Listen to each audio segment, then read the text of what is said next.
Black Pathan suit,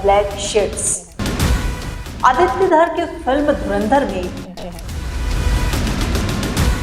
Baloch gangster Rahman डकैत का किरदार निभा रहे अक्षय खन्ना फ्रेम में आते हैं और एक डांस से सीन में छा जाते हैं जो अब वायरल हो गया है।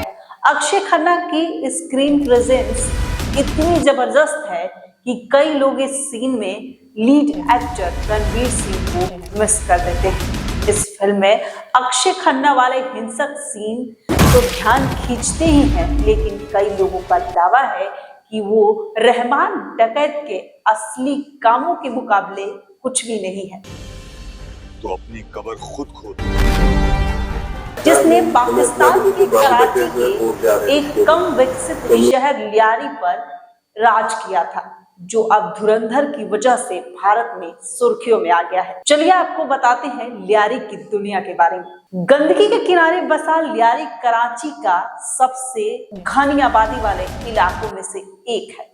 1700 के दशक में सिंधी मछुआरे और बलूच खाना बदोशों की बस्ती यह असल में कराची से भी पुराना है।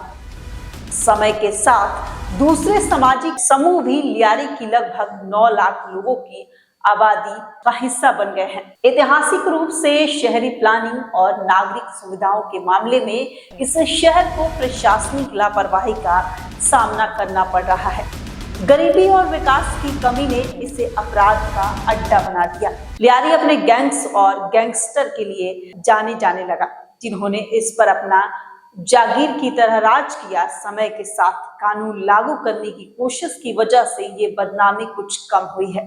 दिलचस्प बात यह है कि लियारी का नाम लियार नाम के पेड़ से आया, जो कब्रिस्तानों में उगता है, और इस इलाके में गैंगवार के दिनों में कई कब्रें भी बनी है और इसी लियारी की दुनिया में रहमान डकैत का जन्म हुआ था। अब आइए जानते हैं रहमान डकैत का उदय। 1980 में ड्रग स्मगलर दाद मोहम्मद और खदीजा बीबी के एक घर में बेटे का जन्म हुआ। ये बच्चा, जो बाद में खुद को सरदार अब्दुल रहमान बलूच कहलाने लगा, उसने अपनी किशोरावस्था में ही ड्रग्स बेचना शुरू कर दिया था।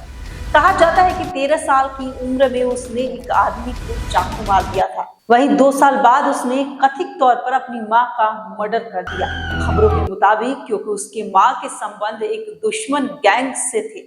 मां के मर्डर की अफवाहें सच थी या नहीं, लेकिन रहमान का नाम बढ़ता जा रहा था। उसके खतरनाक अपराधों की वजह से उसे रहमान डकैत का नाम मिला। जैसा कि धुरंधर में अक्षय खन्ना कहते हैं, रहमान डकैत की दी हुई मौत बड़ी कसाईनुमा होती है। पाकिस्तानी अखबार द एक्सप्रेस ट्यूबिन में किंगडम ऑफ फियर नाम से एक आर्टिकल के अनुसार रहमान 21 साल की उम्र में एक गैंग चला रहा था। आर्टिकल में लिखा है कि रहमान जबरन वसूली, किडनैपिंग, ड्रग्स की तस्करी और गैर कानूनी हथियारों की बिक्री और कई दूसरी चीजों में शामिल था।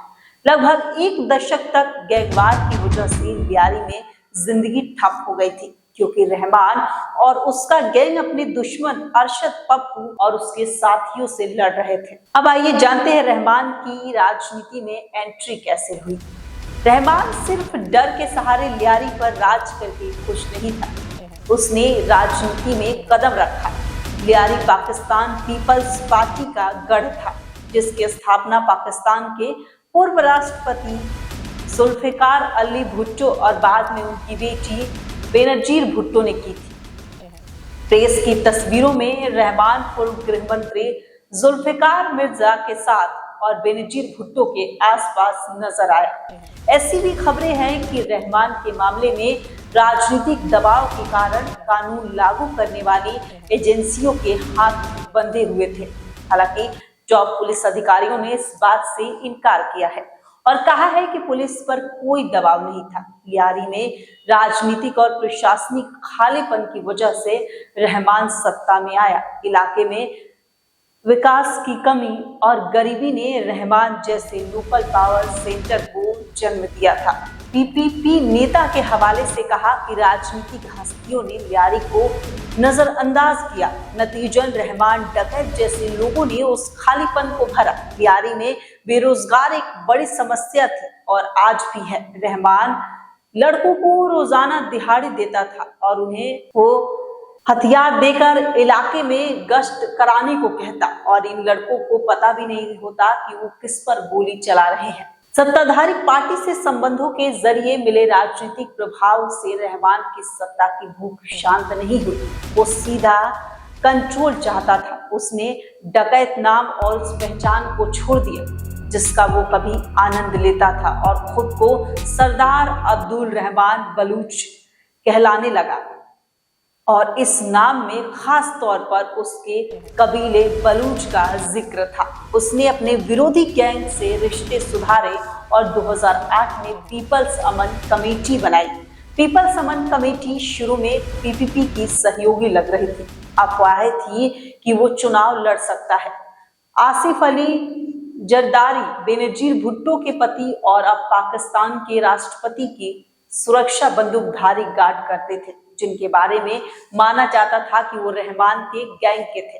पीपल्स अमन कमेटी के चेयरमैन मौलाना अब्दुल मजीद सरदारबाजी ने बताया कि रहमान का मकसद लियारी में शांति और तरक्की लाना था। उन्होंने बताया कि कुछ लोगों ने लियारी में ऐसी स्थिति बना दी थी कि जिसमें बलूच कौम के दो ग्रुप में बट गई थी। गैंगवार में कई बेगुनाह लोगों की जान चली गई। खान भाई को लगा कि लड़ाई बंद होनी चाहिए। उन्होंने बहुत बड़ी कुर्बानी दी। वो अपने दुश्मन गफ्फार बलूच से समझौता करने के लिए मिलने गए। पीपल्स अमन कमेटी बनाने का मकसद क्रिमिनल एक्टिविटीज को खत्म करना था। अब आइए आपको बताते हैं कि रहमान डकैत का खात्मा कैसे हुआ। इससे पहले कि वो राजनीतिक सफलता की लहर पर सवार हो पाता, अगस्त 2009 में पुलिस के साथ मुठभेड़ में रहमान को गोली मार दी। जबकि उन्होंने शेर के मुंह में हाथ डाला है, इनकी नस्लें भी याद रखेंगी। सरबाजी ने बताया कि उन्हें इस मुठभेड़ पर शक है। उन्होंने बताया कि ऑटोप्सी रिपोर्ट में कहा गया कि रहमान पर 3 फीट की दूरी से गोली चलाई गई थी। मुठभेड़ में लोग ऐसे नहीं मरते। ये बहुत ही दुख की बात है। जब 7 साल तक दो गुटों के बीच लड़ाई चल रही थी तो किसी ने दखल नहीं दिया। जब हालात बेहतर हुए तब उन्होंने खान भाई को मार डाला। हमें समझ में नहीं आ रहा है कि ऐसा क्यों हुआ, इसके पीछे कौन था।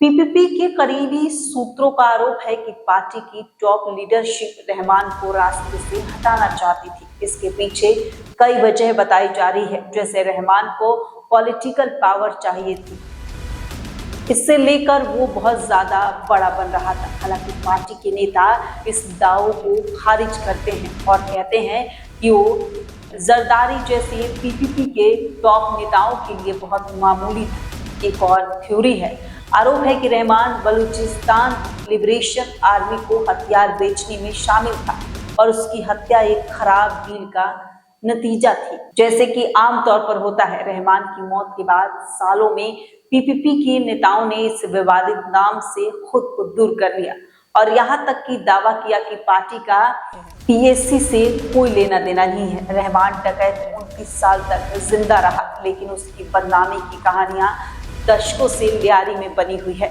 और अब ये कहानी सरहद पार करके भारतीय सिनेमा तक पहुंच गई है। फिलहाल के लिए बस उतना ही, और अगर आपको वीडियो पसंद आता है तो चैनल को सब्सक्राइब जरूर करिए।